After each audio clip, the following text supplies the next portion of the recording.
Hello बच्चों, कैसे हो आप लोग। तो बच्चों, आज आप पढ़ने वाले हो इलेक्ट्रोमोटिव फोर्स, जिसको हम शॉर्टली बोलते हैं EMF, electromotive force and potential difference. ठीक है, तो काफ़ी कॉन्सेप्चुअल लेक्चर होने वाला है आज का। और बहुत सारी चीज़ लोग जो होते हैं, बहुत सारे स्टूडेंट्स जो होते हैं, बेसिकली उनको इन दोनों के दरमियान का डिफरेंस ही पता नहीं होता। ठीक है, तो इलेक्ट्रोमोटिव फोर्स को समझने से पहले हम थोड़ा सा पीछे वाला रिवाइज करते हैं। देखो, अब आपको पता है कि बैटरी या सेल क्या होता है, व्हाट इज अ सेल। ठीक है, सेल किस लिए हम यूज करते हैं, यानी अब आपको पता है कि आपने जब भी इलेक्ट्रिकल सर्किट बनाते हो तो सेल या फिर बैटरी को आप इस तरह से शो करते हो, इस साइन से। ठीक है, और ये वाला जो टर्मिनल है, ये वाली जो लाइन है, वो पॉजिटिव को शो करती है, ये वाली नेगेटिव को शो करती है। ये तो आपको पता है। ठीक है, ये सारी पुरानी बातें हैं। अब बेसिकली ये बैटरी जो है वो करती क्या है। अच्छा, बैटरी कुछ लोगों को लगता है, मतलब अक्सर हम समझते हैं ये कि बैटरी क्या करती है, करंट प्रोड्यूस करती है। हम कहते हैं करंट प्रोड्यूस करती है, तो हमें लगता है कि ये चार्जेस प्रोड्यूस करती है। ठीक है, चार्जेस देती है ताकि वो एक्सटर्नल सर्किट में जाए। ठीक है, और जाकर यहाँ से घूम घाम कर, यानी अगर ये एक्सटर्नल रेजिस्टर आपका लगा हुआ है, यहाँ से घूम घाम कर ये वापस आ जाए। ठीक है, लेकिन क्या होता है, बैटरी चार्जेस प्रोड्यूस नहीं करती। बैटरी बेसिकली चार्जेस को देती है एनर्जी, ताकि वो इस सर्किट में जाएं और यहाँ पर जहाँ पे भी ज़रूरत है अपनी एनर्जी बांट कर जब एनर्जी खर्च हो जाए और दोबारा से लोअर पोटेंशियल में आ जाए। ठीक है, अब देखो बेटा, अगर तो आप इलेक्ट्रॉन्स की फ्लो की बात करो, अब हम हर लेक्चर में इसको डिस्कस करते हैं कि अगर तो आप चार्जेस के फ्लो की बात करो तो इलेक्ट्रॉन्स होते हैं और वो नेगेटिव से निकलकर पॉजिटिव में ऐसे एंटर हो जाते हैं। ठीक है, और जो करंट होता है उसकी डायरेक्शन हम इसकी ऑपोजिट लेते हैं, क्योंकि वो कन्वेंशनल करंट की डायरेक्शन लेते हैं। ठीक है, तो करंट की डायरेक्शन जो होती है वो हमेशा इलेक्ट्रॉन की डायरेक्शन के ऑपोजिट होती है। ठीक है, अच्छा, अब होता ये है कि ये सेल जो है वो एनर्जी देता कैसे है। ठीक है, अब हमें ये तो पता चल गया, हम पीछे से पढ़ते आए हैं 2-3 लेक्चर्स में, कि सेल जो होता है वो बेसिकली चार्जेस को एनर्जी देता है ताकि वो जाएं और अमीर बन के यहाँ पर डेसिपेट करें, और जब एनर्जी ख़त्म हो जाए और वापस अपने घर आएँ और एनर्जी दोबारा से इनको बैटरी में मिल जाए। ठीक है, तो आपने केमिस्ट्री में बेटा इलेक्ट्रोकेमिकल सेल पढ़ा होगा, यहाँ पर आपकी बुक में भी उसी की एग्जाम्पल दी हुई है। ठीक है, उसी की, कि केमिकल इलेक्ट्रोकेमिकल सेल जो है वो यहाँ पर 2-3 लाइन में है। तो जैसे कि आप देख सकते हो, the energy supplied by the cell to charge carrier is derived from the conversion of chemical energy into electrical energy into the cell. ठीक है, तो ये आपकी बुक में यहाँ पर एग्जांपल दी हुई है। अगर हम इसी इलेक्ट्रोकेमिकल सेल की एग्जांपल देखें तो देखो, यहाँ पर इलेक्ट्रोकेमिकल सेल कैसा होता है, अगर हम इसको यहाँ पर बनाएं। ठीक है, ये दो होते हैं इसके इलेक्ट्रोड्स, सही है। गैल्वेनिक सेल जो होता है उसी के हम एग्जांपल लेते हैं, और यहाँ पर आप इसको एक्सटर्नल रेजिस्टर के साथ जोड़ देते हो। ऐसे ही होता है ना। बेसिकली दो तरह के सेल होते हैं। एक ऐसा सेल, यानी ऐसे होते हैं कि एक सेल तो वो होता है जिसके अंदर इलेक्ट्रोकेमिकल सेल्स जो होते हैं, इलेक्ट्रोकेमिकल रिएक्शंस होते हैं और इलेक्ट्रिसिटी प्रोड्यूस कराते हैं। और कभी कभी ऐसा होता है कि इलेक्ट्रिसिटी जो होती है वो आप देते हो और केमिकल रिएक्शंस होते हैं, यानी कभी कभी इलेक्ट्रिसिटी केमिकल रिएक्शन प्रोड्यूस कराती है, कभी कभी इलेक्ट्रिसिटी केमिकल रिएक्शन प्रोड्यूस कराती है। ठीक है, और कभी कभी केमिकल रिएक्शन इलेक्ट्रिसिटी प्रोड्यूस कराते हैं। तो अभी गैल्वेनिक सेल की हम एग्जांपल लेते हैं। इसके अंदर क्या होता है कि यहाँ पर आपने एक टब लिया होता है, इसके अंदर 2 इलेक्ट्रोड्स होते हैं, और यहाँ पर आपने कोई भी इलेक्ट्रोलाइट जो होता है वो ऐड किया होता है। अब इलेक्ट्रोलाइट क्या होता है बेटा, केमिस्ट्री तो आप लोगों ने पढ़ी होगी। इलेक्ट्रोलाइट एक ऐसा सोल्यूशन होता है, जिसके अंदर चार्ज कैरियर्स होते हैं, यानी पॉजिटिव या नेगेटिव आयंस होते हैं। अब होता ये है कि एक साइड पर इसके ऊपर नेगेटिव चार्ज जो है वो डिपॉजिट होता जाता है और एक के ऊपर पॉजिटिव चार्ज डिपॉजिट होता जाता है, ऐसा ही है। अब होता ये है कि देखो, इलेक्ट्रॉन्स जो हैं वो यहाँ से इधर आते हैं। ठीक है, यहाँ से वो एक्सटर्नल रेजिस्टेंस में जाते हैं। ठीक है, यहाँ से एनर्जी उनकी डेसिपेट हो जाती है और वो दोबारा से इधर एनोड में आ जाते हैं, यहाँ से दोबारा सोल्यूशन में आ गया, यानी ये इलेक्ट्रॉन यहाँ पर आ गया। अब देखो, देखने से लगता है कि आपका इलेक्ट्रॉन जो होगा वो क्या करेगा, इधर ही चिपकना चाहेगा, लेकिन बैटरी के अंदर होने वाली जो केमिकल रिएक्शंस हैं उनकी वो क्या होते हैं, एक्सोथर्मिक होते हैं, ठीक है, उनके अंदर एनर्जी रिलीज हो रही होती है।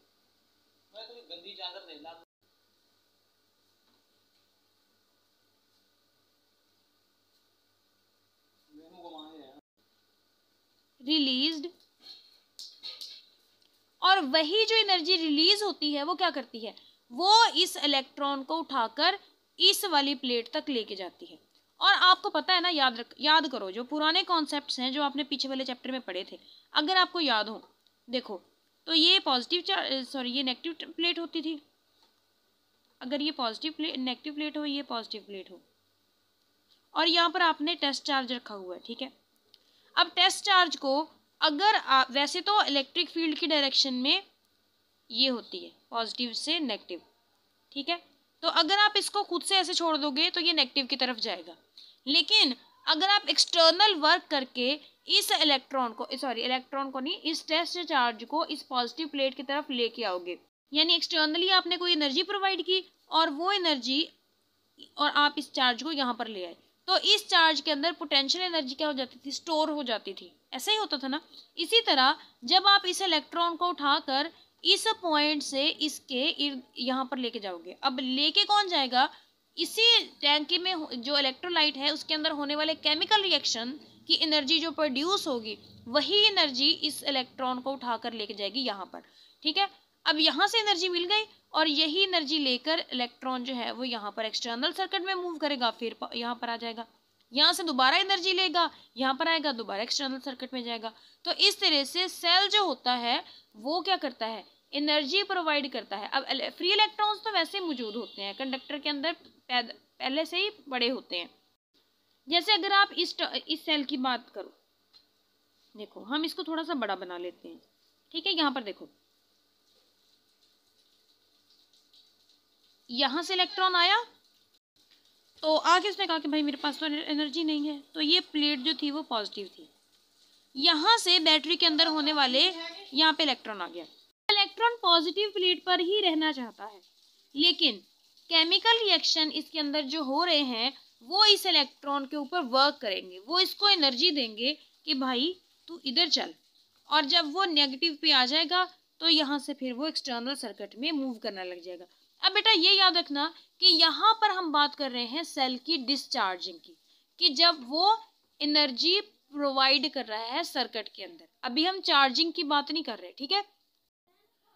तो इसी तरह से एक सेल जो होता है वो क्या करता है, पोटेंशियल डिफरेंस मेंटेन रखता है, ताकि आपके इलेक्ट्रॉन्स जो हैं वो आपके सर्किट के अंदर क्या करते रहें, मूव करते रहें, ठीक है। तो बच्चों अभी आपको ये तो पता चल गया कि जो सेल होता है वो किस तरह से एनर्जी प्रोवाइड करता है, ठीक है, इलेक्ट्रॉन्स को, कि वो एक्सटर्नल सर्किट में आए जाए मूव करें, ठीक है, तो अमीरों की तरह अपनी एनर्जी उड़ाएं, सही है। लेकिन अभी हमने ये देखना है कि इलेक्ट्रोमोटिव फोर्स क्या होती है, ईएमएफ क्या होती है, व्हाट इज ईएमएफ, ये क्वेश्चन तो रहता है ना अभी, व्हाट इज ईएमएफ। अब हम इसको कहते हैं कि ये फोर्स है, ठीक है, इलेक्ट्रोमोटिव फोर्स है। तो क्या ये वाकई ही फोर्स होती है, तो ये फोर्स नहीं होती, ठीक है। बस ये क्या होती है, ये वो पोटेंशियल डिफरेंस होता है जो बैटरी के सिरों के दरमियान में होता है, और ये तब होता है जब बैटरी से कोई भी करंट ना निकाला जा रहा हो, बल्कि आपने बैटरी को ऐसे जोड़ा हुआ हो। तो ये क्या होता है, potential difference across terminals of battery when no current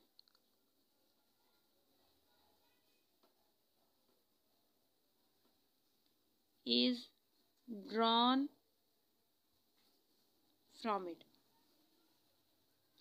अब इसका क्या मतलब है, इसका मतलब ये है कि जब भी आप बाजार से कुछ सेल या बैटरी लेके आते हो, ठीक है, उसके ऊपर कुछ पोटेंशियल डिफरेंस जो होती है ना उसकी वैल्यू लिखी होती है, ठीक है। मिसाल के तौर पर अगर वहाँ पर 24 वोल्ट लिखा हुआ है, तो इसका मतलब ये है कि अभी आपने उसको रिमोट में डाला नहीं है, आपने जिस क्लॉक में डालना है उसमें भी डाला नहीं है, अभी वो वैसे ही पड़ा है। तो अभी जो उसके ऊपर पोटेंशियल डिफरेंस उसके दो टर्मिनल्स के क्रॉस है, उसको हम कहते हैं ये है उसकी ईएमएफ।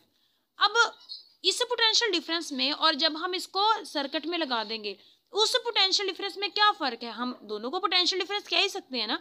इसको हमने स्पेशल नाम क्यों दिया हुआ है इलेक्ट्रोमोटिव फोर्स का। तो बेसिकली ये फोर्स नहीं होती, ये क्या होता है, पोटेंशियल डिफरेंस होता है। और इसका जो यूनिट होता है वो होता है क्या, वोल्ट। सही है। यानी अगर 24 वोल्ट है तो इसका मतलब ये है कि ये क्या करेगा कि दोनों जो बैटरी है उसके दोनों टर्मिनल्स के दरमियान में पोटेंशियल डिफरेंस कितने का है, अभी कितना है, 24 वोल्ट का है। जब आप इसको सर्किट पे लगा दोगे फिर का पता नहीं है कि फिर कितना होगा। ठीक है, इसको हम शो करते हैं ये ई से, छोटे वाले ई से। ठीक है, अब इसको दूसरे पोटेंशियल डिफरेंस से अलग करने की वजह क्या है, अलग करने की वजह ये है कि जब भी आप बैटरी को किसी सर्किट के अंदर ज्वाइन कर देते हो तो क्या होता है कि उसका पोटेंशियल डिफरेंस जितना उसके ऊपर मेजर लिखा हुआ होता है, जितना उसके ऊपर मेंशन होता है, उससे आपका जो अप्लाइड वोल्टेज होता है, यानी जितना बैटरी आपको प्रोवाइड कर रही होती है, वो पोटेंशियल डिफरेंस हमेशा ही कम होता है। ठीक है, बैटरी आपको बताती तो कुछ है कि मैं इतना दूंगी, लेकिन देती उससे कम है। वो कैसे, देखो, वो ऐसे कि अगर आपके पास ये बैटरी थी, ठीक है, आप इसको बाजार से लेके आए और ये थी 24 वोल्ट की। सही है, आप लाए, इसके साथ आपने एक बल्ब अटैच कर दिया। ठीक है, ये आपने लगा दिया बल्ब। ठीक है, जब आपने सोचा कि ये 40 वोल्ट की है तो मैं एक दफ़ा देखूं तो सही कि इसका जो पोटेंशियल डिफरेंस है वो कितना है।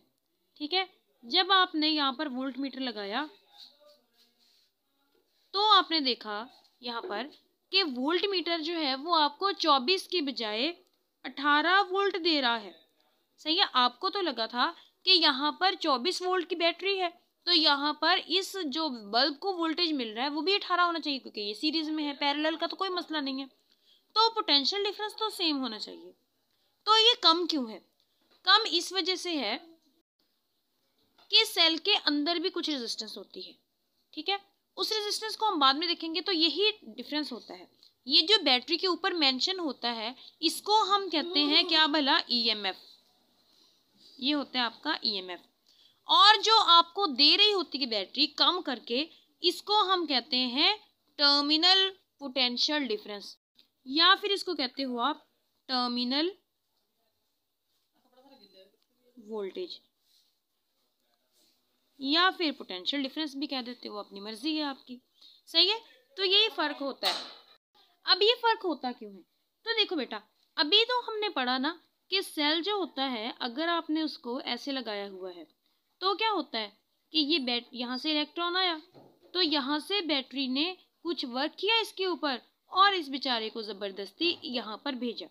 ठीक है, अब बेशक इसको एनर्जी दी, लेकिन यहाँ पर इसके अंदर कोई भी इलेक्ट्रोलाइट तो होगा ना। इलेक्ट्रोलाइट बेशक वो आपका in the form of solution है, या फिर आपने जो सॉलिड स्टेट बैटरीज होती हैं उसके अंदर जब आपके इलेक्ट्रॉन ने इस टर्मिनल से इस टर्मिनल तक जाना है तो रास्ते में काफ़ी सारे एटम्स भी होंगे, आइंस भी होंगे, बहुत सारी चीज़ें होंगी जिसके साथ ये हिट करता हुआ जाएगा, टकराता हुआ जाएगा। ठीक है, और इसी टकराने के अमल में क्या होगा कि इसकी बहुत ज़्यादा अमाउंट में एनर्जी जो है वो ज़ाया हो जाएगी।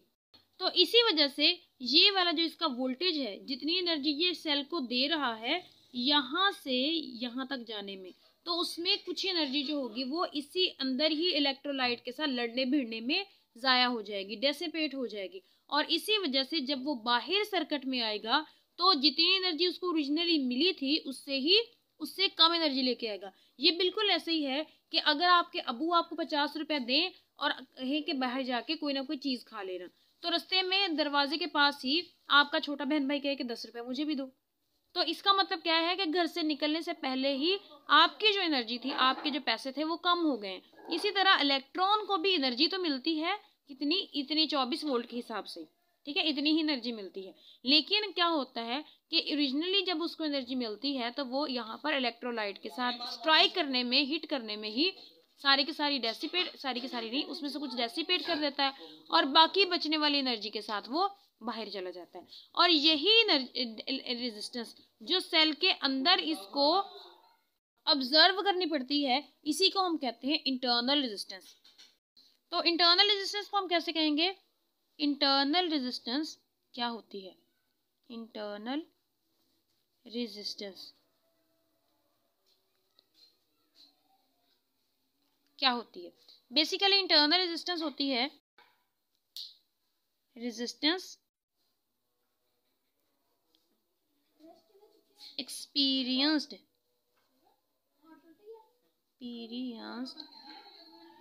by electron due to electrolyte inside the cell।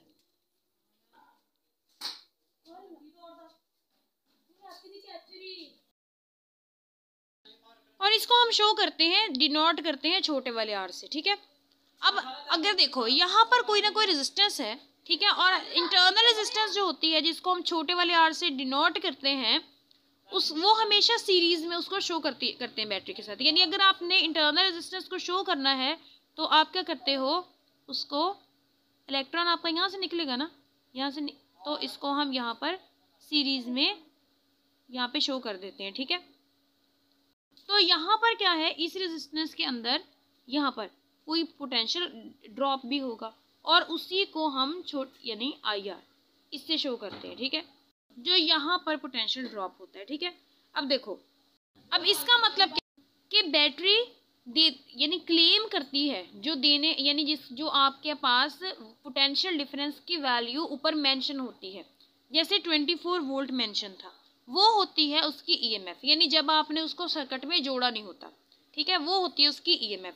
और जो वो असल में देती है वो होती है उसका पोटेंशियल डिफरेंस या फिर टर्मिनल वोल्टेज, ठीक है। और हमेशा ही पोटेंशियल डिफरेंस EMF से कम होता है। कम क्यों होता है कि जो इंटरनल रेजिस्टेंस होती है वहाँ पर सेल की प्रोवाइड की हुई कुछ एनर्जी में से एनर्जी डेसिपेट कर जाती है। अब अगर आपने टर्मिनल वोल्टेज जो है इसकी डेफिनेशन लिखनी हो तो आप कैसे लिखोगे?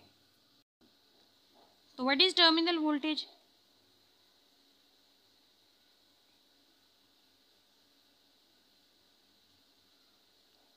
टर्मिनल वोल्टेज या फिर सिंपली पोटेंशियल डिफरेंस, तो क्या होगा? It is potential difference across terminals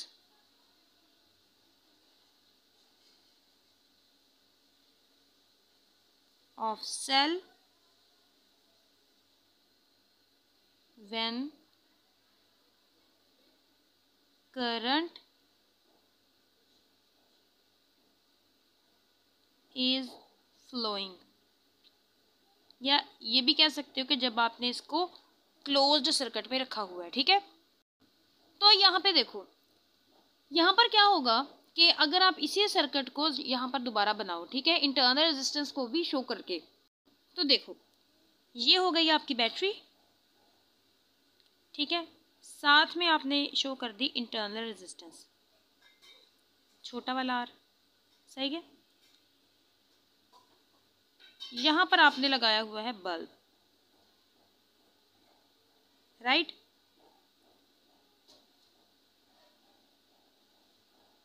ये है आपका बल्ब।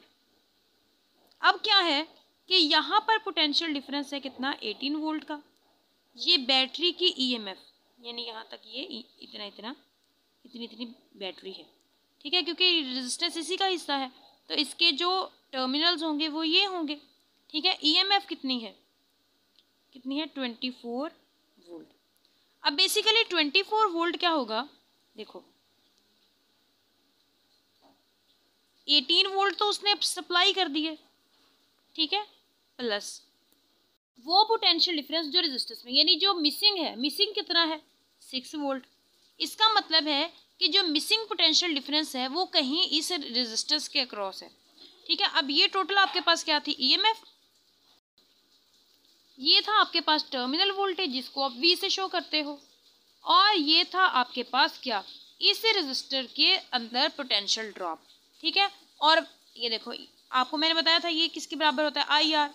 तो यहाँ पर अगर इस सर्किट में करंट जो है वो 3 एम्पेयर का है तो आई कितना है 3 एम्पेयर, और यहाँ पर आर कितना है 2 ओम। सही है, तो आप इसको लिख सकते हो ईएमएफ आपके पास V प्लस आई आर। सही है, अब इसी तरह V जो है ये भी ओम लॉ की फॉर्म में आप इसको आई, तो करंट तो सेम ही है ना सारा। सही है, और R जो इसकी रेजिस्टेंस कितनी है वो लगा दो, प्लस आई स्मॉलर आर। ठीक है, और यहीं से अगर आप करंट निकालना चाहते हो, ठीक है, तो कितना निकलेगा, यहाँ से इसको आपने E से शो किया, I कॉमन आ गया, R प्लस स्मॉलर आर। ठीक है, और ये डिवाइड हो गया आगे, R plus R equal to I. सही है, ये आपके पास करंट आ गया। अभी तक आपने बच्चों इस पूरे टॉपिक में 4 चीजें जो हैं वो इम्पोर्टेंट पढ़ी हैं। एक क्या कि जो सेल होता है वो इलेक्ट्रॉन को एनर्जी देता है ताकि वो सर्किट के अंदर मूव कर सके। दूसरी, और वो कैसे देता है। दूसरी चीज आपने पढ़ी ईएमएफ क्या होती है। ईएमएफ जब आपने कोई भी बैटरी या फिर सेल को जब आपने सर्किट में नहीं लगाया, जब आपका सर्किट ओपन था, उस टाइम उसके टर्मिनल्स के क्रॉस कितना पोटेंशियल डिफरेंस था उस टाइम में, वो थी आपकी ईएमएफ। उसके बाद आपने पढ़ा पोटेंशियल डिफरेंस के क्या होता था कि जब आपने बैटरी को सर्किट में लगा दिया तो फिर उसने कितना पोटेंशियल डिफरेंस उसकी टर्मिनल के क्रॉस था, तो उसको हम कहते हैं टर्मिनल वोल्टेज या फिर पोटेंशियल डिफरेंस। उसके बाद आपने पढ़ा इंटरनल रेजिस्टेंस। तो मैंने कहा कि जो ईएमएफ होती है वो ज्यादा होती है लेकिन टर्मिनल वोल्टेज कम होता है। तो ये कम क्यों होता है, वो कम इस वजह से होता है कि इलेक्ट्रॉन को सेल के अंदर भी जब एक टर्मिनल से दूसरे टर्मिनल तक जाना पड़ता है तो उसकी कुछ एनर्जी सेल के अंदर ही इलेक्ट्रोलाइट के एटम्स के साथ लड़ने भिड़ने में ख़त्म हो जाती है, डेसिपेट हो जाती है। तो इसी वजह से बाहर का वोल्टेज जो होता है वो नीचे ईएमएफ से कम होता है। सही है, अब अगर आपने देखना हो कि इंटरनल रेजिस्टेंस की वजह से पोटेंशियल डिफरेंस जो है वो ईएमएफ से कम तो है, ठीक है, तो क्या चीज़ें हैं जिनकी वजह से आपकी इंटरनल रेजिस्टेंस जो सेल की है वो कम या फिर ज़्यादा हो सकती है। सबसे पहली बात तो ये है कि टेम्परेचर। सही है, अगर आप टेम्परेचर को इंक्रीज करोगे तो क्या होगा कि इंटरनल रेजिस्टेंस बढ़ जाएगी। क्यों, क्योंकि इलेक्ट्रोलाइट जो है उसके एटम्स या फिर उसके जो आयन है उनकी मूवमेंट ज़्यादा हो जाएगी जिसकी वजह से इंटरनल रेजिस्टेंस भी ज़्यादा हो जाएगी। ठीक है, फिर दूसरे नंबर पर आ जाता है कि अगर आपके इलेक्ट्रोड्स जो लगे हुए हैं, ये इलेक्ट्रोड्स जो हैं इनके दरमियान में फासला कितना है, सेपरेशन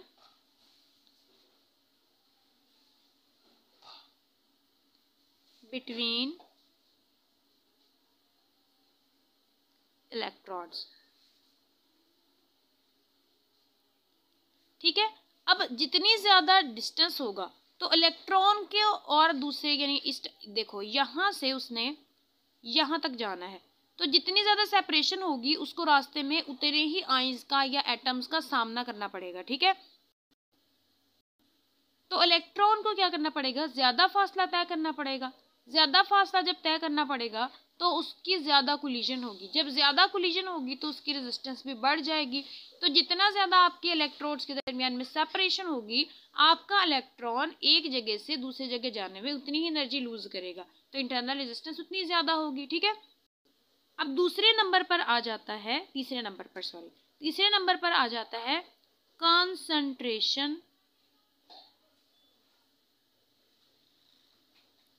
ऑफ इलेक्ट्रोलाइट।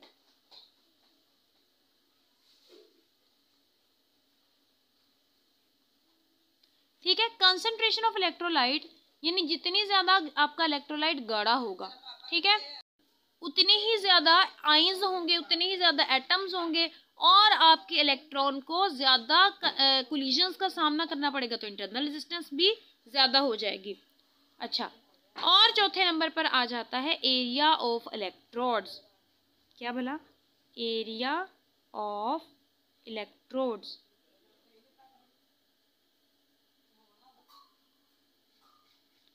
ठीक है। अब एरिया ऑफ इलेक्ट्रोड्स का मतलब ये है कि देखो, अगर आपके इलेक्ट्रोड्स इतने बड़े बड़े हैं तो चार्जेस यहाँ से यहाँ, यहाँ से यहाँ, यहाँ से यहाँ, यहाँ से यहाँ, यहाँ से यहाँ सीधे ही आ जाए, ठीक है।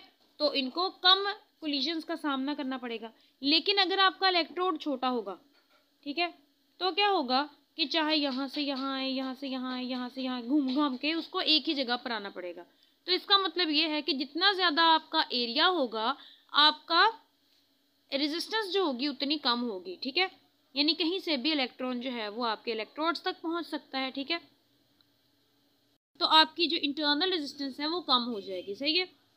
तो यही था आज का आपका लेक्चर। होप सो कि आपके सारे कॉन्सेप्ट क्लियर हो गए होंगे। मिलते हैं अगले लेक्चर में, तब तक के लिए आप अपना ख्याल रखना।